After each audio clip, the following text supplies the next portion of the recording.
Okay, I decided it was time to give a lipedema, lymphedema update. It's been a minute, and this month it'll be a year since I had my right leg debulking, and my left leg was done in July, and I haven't really posted in a while. It's been definitely a long healing process.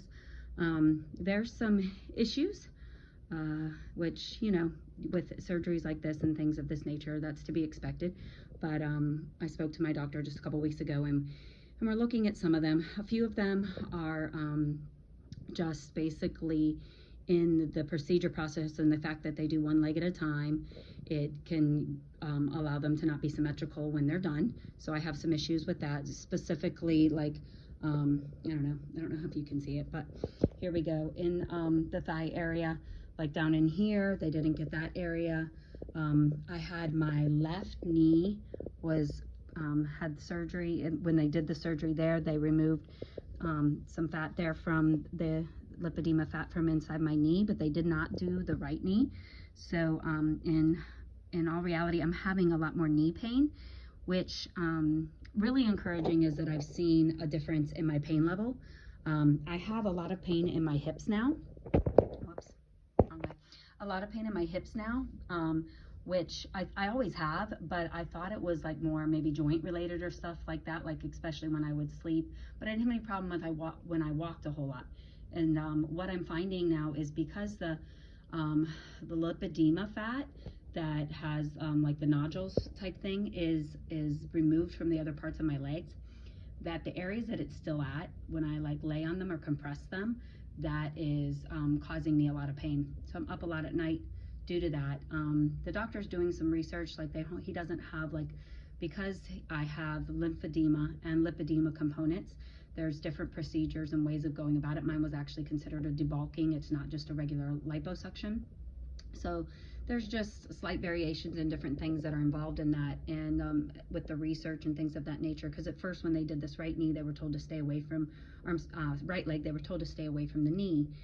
Now when I had my other surgery, I was able to talk to him about you know, doing a little bit more with the knee, because I had seen that they some lipedema surgeons had done more with the knee. So that seems to be successful.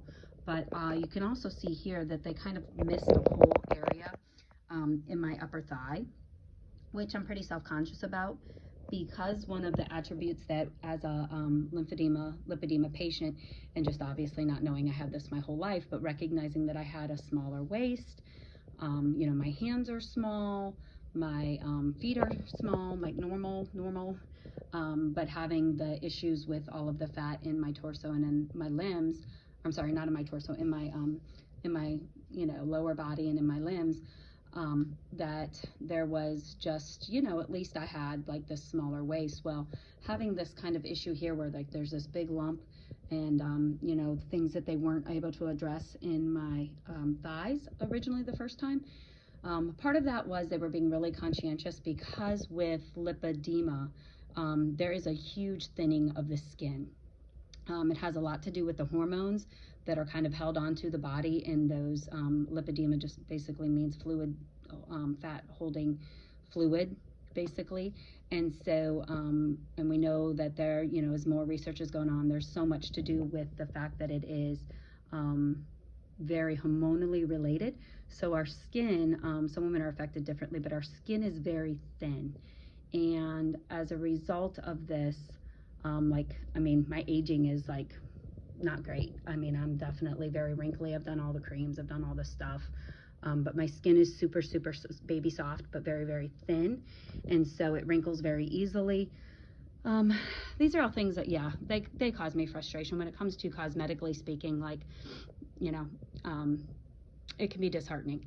However, I think about my grandma a lot. My grandma had this. She never knew that she had this. It had not been, I guess, like as early back as, you know, like the 40s, it was kind of starting to be questioned, but, you know, nobody made, I mean, to doctors to this day don't even know it exists. They think we're just obese. They think we're overweight. They think that we don't eat right, that we don't exercise. And, you know, for many lipedema and patients, you know, we go to the extreme. because it's been something that we've carried our whole lives, and it usually is genetic. Still a lot of research going on, but the truth is, I think of my grandma a lot because she didn't know, and for that I kind of feel sad for her. Like, I feel really sad for her. But ultimately, I adored her. She enjoyed her life. She made the best of so many different circumstances that were disheartening and difficult and hard.